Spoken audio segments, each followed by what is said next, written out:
you the best in New York Giants sports talk and entertainment. All right, people say they like when I'm more chipper, while I'm more optimistic about things, about the New York Giants. And you know what? I'm going to do an optimistic video today. And I'm also going to do a breakdown. I wanted to tell a JPP story since, the Giants are playing Tampa, because I was at JPP's final home game, and I have a souvenir from that game, which I think is actually pretty neat. But I want to talk about the New York Giants and the playoffs. Believe it or not, the New York Giants are still in contention for the NFC East. They did a breakdown the other day, and it showed that the Giants still have a 5% chance of winning the East, even at 1-6. Yeah, I know. Right now, the Eagles are sitting at the top with a 62% chance, Washington at 20, Dallas at a 12, and the Giants at a 5%. So you know what? We still, as crazy as it sounds, we still have a 5% chance of making the playoffs. Come on, guys. 5%. That's just, I do believe in optimism. And people say, well, you're so negative. I'm not negative. I'm just honest. And the juxta of this channel has always been honesty. You may not, you may hate me. You may not agree with me. You may like me but not agree with me. But I'm always going to shoot the shit straight. And I'm always going to tell you that it is what it is. I mean, we are a 1-6 team. I love when people say that the Giants are 1-6, but they're better than their record indicates. You're 1-6. I hope to God you're better than the record indicates. Technically, in my mind, we should be 0-7.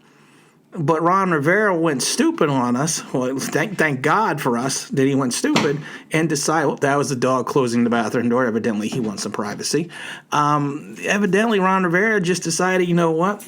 I'm just going to give up with this game and give the Giants more of a chance, because the percentages of getting a 2-point conversion are extremely low compared to just kicking the extra point and going into overtime. They probably would have ended up winning the game in overtime.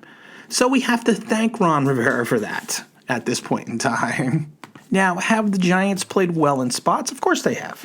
Their defense, to me, has shown life. They've had a couple meltdowns, and the biggest meltdown they had was in Philadelphia.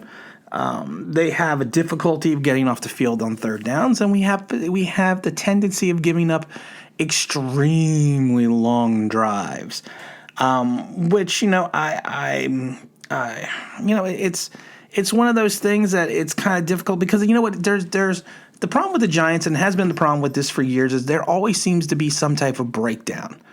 This is going back to the end of the Tom Coughlin era. We always seem to be playing well and then just kind of break down at certain points of the game. And it may not be for quarters. It could be just for like 3 plays in a row. And those are the plays that end up costing us the game. So I think there is a lot of optimism on the defense. I've said it before and I'll say it again. We have a top 15 defense, maybe even a little bit higher.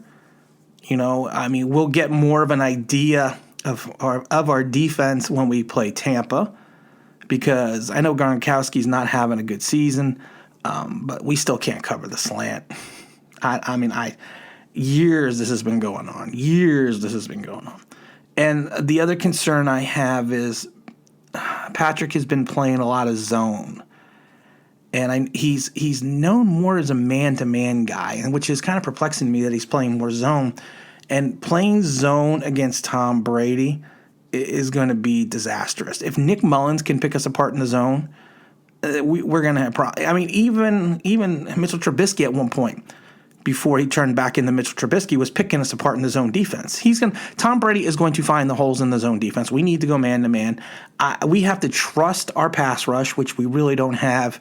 We don't have a war daddy in there. We don't have an alpha male in there for the pass rush, but that's fine. We could still we still generate a better pass rush than we did last year. Marcus Golden is, moving on from him is going to hurt, because we're going to have to rely on some rookies. I know Sheard is going to be able to play on Sunday, but like I said, there's optimism on the defense. that we could potentially be a couple players away from having a good to a very good defense. The offense, the optimism on the offense is just, I don't know. The optimism in the offense just isn't there. Not sold on Daniel Jones, not sold on the line, not sold on the skilled positions. Barkley's hurt. I don't know. We just kind of have a hope and pray with the offense. We're not scoring any points. We sometimes will come up with a sustained drive, but then we got a lot of 3-and-outs. We're 1 week we're good on third down conversions, next week we're not.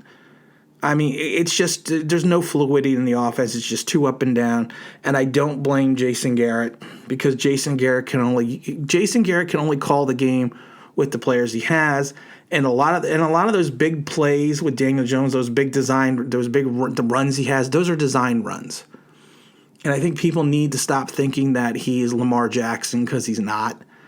Lamar Jackson improvises. Lamar Jackson reminds me of Michael Vick, Randall Cunningham. Even going back to the Bears and Joe Douglas. No one's going to know who Joe Douglas is. I'll give you time to Google that. But that's what he is. That's who he is. Jason Garrett's working with what he has. And one of the options that he has is running the ball on design plays for Daniel Jones. So while I think we have optimism on the defense, I think the offense is still a mess. I feel better about Joe Judge in some ways, but the jury's still out on him. I get worried that if we go to a new GM, that we're not going to be able to get the quality of GM that we probably need for this team because of the fact that what GM's going to want to come in here and be told that they can't pick the head coach. More than likely, a first-time GM or a retread GM is going to be that guy. So we got to kind of hope with that. But like I said, you know what? There is optimism. We do have a 5% chance of winning the NFC East, and Lord knows what can happen in this division. JPP coming back this Sunday. Oh, JPP. He was one of my favorite players. I was not a big fan of trading him away. I still don't believe you trade away pass rushing talent such as that. He's got 5.5 sacks this season. I think he's got something like 27 sacks in 20-something games. I forget what it was, what the stat is. But I was never a fan of giving up JPP, even though he's kind of a knucklehead. You blow your hand off, you're a knucklehead. I mean, that's just plain and simple.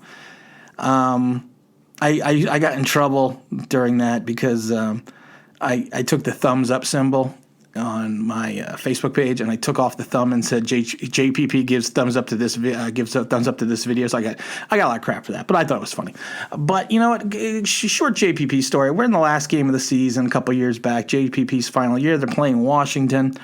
Giants do win that game, and we were standing on the sidelines, and then we were in the coaches club. And at the end of the game, JPP was getting ready to leave the field, and he had his knit cap on, and I got a picture of it here on the screen. And this is actually JPP's knit cap, and I tell people this is the last knit cap that JPP wore as a New York Football Giant. And it was nice because he threw the cap over, and actually my friend Quaddy's the one that got the cap, and it was nice because he actually turned around and gave it to me, because he knew what a JPP fan I am. So, I mean, I thought that was nice. So it was kind of interesting. Like I said, I like to tell people I got the last piece of winter memorabilia that Jason Pierre Paul wore as a New York Giant. And as you can see, I got it in the frame box. I got a couple pictures next to it. So, I mean, like I said, it was, it's some people will be like, well, it's just a hat that was worn. It's like, say, there's those certain things. Like my father used to love Y.A. Tittle, so he had an autographed helmet of Y.A. Tittle's, which I have now because my father's passed. And I know that was my father's, big thing in his collection. The two big things in my Giants collection are the JPP hat, and I have a game-issued Phil Simms signed helmet.